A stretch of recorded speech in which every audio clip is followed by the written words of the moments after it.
Welcome back, dear traders. Let's discuss how the US stock market is trading in the middle of the week. Wall Street was not able to close on an optimistic note on Tuesday. Despite the promising pre-market sentiment was dampened by a weak JOLTs job openings report. Besides, investors were discouraged by new hawkish comments from some Fed policymakers. As a result, the major stock indexes closed with losses for 5 days in a row. The Dow Jones shed 0.96% and the Nasdaq closed 1.12%. The S&P 500 was 1.10% down to close at 3,986. The benchmark indexes traded mixed in the New York pre-market. However, all of them perked up in the early American session. The S&P 500 is expected to trade in the corridor between 3,960 and 4,040 points today.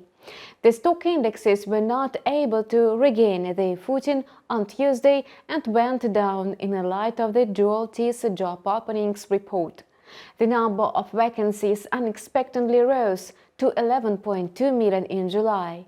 It means that the labor market remains tight and there are no signs of a looming recession in the United States. The US Fed considers as a tight labor market an argument in favor of a further aggressive fight against inflation. Thus, the data on a hiring cemented the prospects of another fast rate hike, which in turn triggered selling on Wall Street. On a Wednesday, investors found a faint hope for a recovery in the stock indexes. The ADP payroll processor reported that the US private sector hired 132,000 employees in August, much weaker than 270,000 new jobs created in July. The service sector added 110,000 jobs. In the hospitality sector, retail, trade, transport and public utilities sector revealed the most robust hiring. In contrast, the financial sector, education and healthcare recorded job losses. Such metrics can support the equity market, and importantly, the official data by the US Labor Department is due on a Friday. JP Morgan has already discovered some optimism for risky assets on the grounds of weekly updates on unemployment claims. Experts reckon that the stock market might grow by 11% next year. JP Morgan said that stocks commonly trade with gains when jobless claims climb 10% higher than a 3-month average. On the flip side, this indicator is a precursor of a looming recession, JP Morgan warns. US stocks traded in the green in the New York pre-market. Shares of companies with a mega capitalization such as Apple, Tesla, Microsoft, Amazon and Meta extended gains in the pre-market. Shares of top American banks traded mixed, while shares of energy companies lost ground in sync with the oil market. As for the economic calendar, the Chicago PMI for August and the United States oil inventories will be published later today. The US dollar index wavered between gains and dips in the pre-market today, and the index has got stuck at about 109, looking for a catalyst for a further rally. Such a catalyst has not propped up yet, so the index is expected to trade in the range between 108.30 and 109.30 intraday. The currency market is trading under higher volatility today. Major currency pairs gyrated before the American session. The reason is the red-hot inflation data for the European Union, and the annual rate of the EU CPI jumped to another historic high, thus providing the ECB with a strong argument for another rate hike. Inflation in 19 countries of the Eurobloc accelerated to 9.1% in August from a year ago, following 8.9% in the previous months.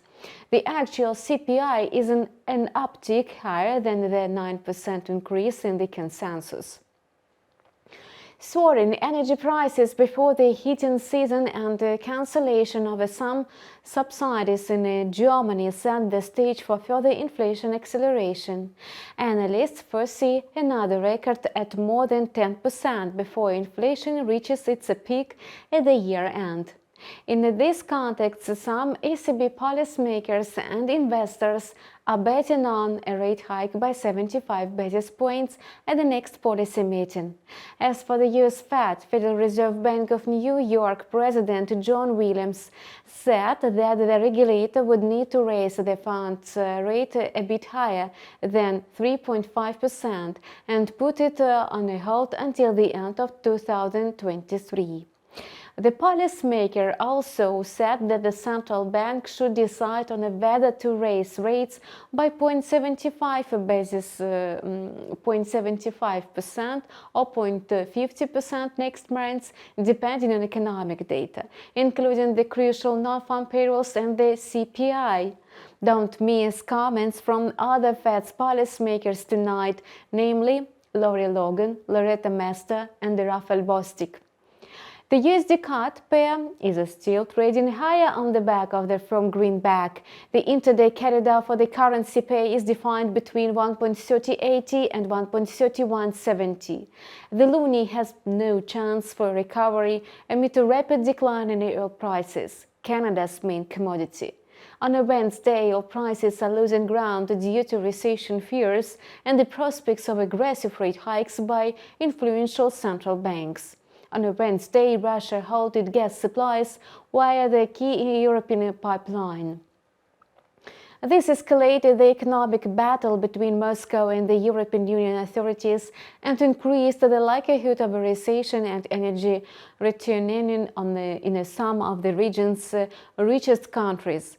Such risks outline concerns over oil output cuts that OPEC and its allies could agree at the next summit on September 5. Brent crude futures lost 2.8% to trade at $96.53 a barrel, and WTI futures are trading 1.9% down. Canada reported on its gross domestic product for the second quarter. Canada's economic output rose 0.8% in the second quarter, secondly at the same pace as in the previous quarter. All in all, Canada's economy has been expanding for 4 quarters straight. On the minus side, Canada's economy grew 3.3% in annual terms, falling short of expectations for a 4.4% increase. As for the crypto market, Bitcoin is making brave efforts to settle above $20,000. The token, in parallel with the Nasdaq and the S&P500, is trying to regain losses. The flagship crypto has added 1.91% overnight to trade at 20,369. In essence, the crypto has been locked inside a trading range between $19,500 and $20,500. Neither bulls nor bears are capable of pushing the token beyond these borders. Bitcoin will hardly be able to surpass the level of $20,500 amid global risk aversion, the firm US dollar, and the team of the Fed's hawks. Hence, the token will find it easier to retest the lower border of the trading range. To sum up, financial markets remain highly volatile and vulnerable to a great number of risks. Investors have to assess such risks. Make sure you follow a prudent trading strategy. Earn with the InstaForex, and see you tomorrow.